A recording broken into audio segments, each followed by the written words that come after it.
Bună ziua, vă salut cu drag! Mi-am schimbat speech-ul de 10 ori până acum cu fiecare an de vorbitor, pentru că foarte multe idei valoroase și aplicabile la îndemâna voastră au fost cumva antrenate aici. Numele meu e Dragoș Răban, aș putea să salut și eu generația 99, tot absolvent de automatică, dar probabil că nu o să mă salute nimeni, să încerc. Salut generația 99! Mulțumesc pentru politețe! Lucrurile sunt frumoase și ca să sintetizez un pic și să fac o trecere către tehnologie, rolul meu pe scenă, aș vrea doar să spun că automatizările pentru mine înseamnă o minte foarte frumoasă. O minte antrenată într-un mod central, care poate relaționa atât de frumos cu mecanică, cu orice, melanj de mecatronică, cu electrică, electronică. Vă spun asta din experiența proprie de antreprenor, lucrez de atâția ani în automatizări zi de zi, pasiunea e la ea acasă, dar nu pentru că sunt eu într-un fel. E o meserie atât de frumoasă, sunt atât de frumoși oameni în jur, iar mintea croită de automatică pentru mine este o fascinație continuă. Învățat, școala nu se termină, dimpotrivă, o zi bună pentru mine este ziua în care nu știu ce să fac și cum să fac. Dar asta e ziua în care caut soluțiile, îmi caut partenerii, profesori, colegi, alți antreprenori, orice comunitate din jur. Și nu trebuie să discriminezi pe nimeni, ci trebuie să te înconjori de forțele de care ai nevoie pentru a lucra în echipă. Acum, o trecere la tehnologie, pentru că nu-i timp prea mult. Mult timp mi se spunea, păstrați distanța. Păstrați distanța, este un robot, aveți grijă, este un gard. Acolo este safety fence.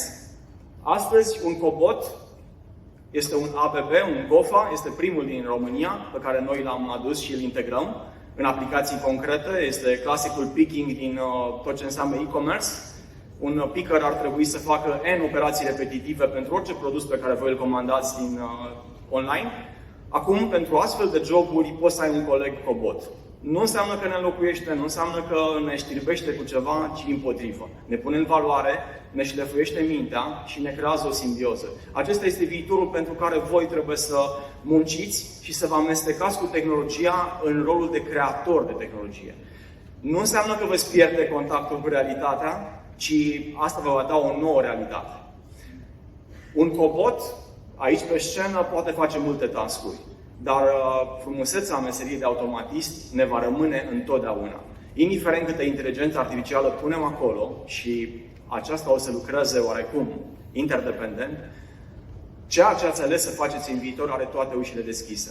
Aș vrea să spun că sunt o dovadă vie, asta e by default, dar fiți optimiști, se poate și orice vis ați avea, munciți pentru el, faceți pași înapoi când simțiți că trebuie să faceți un pas înapoi și întoarceți-vă în direcția în care vreți să mergeți.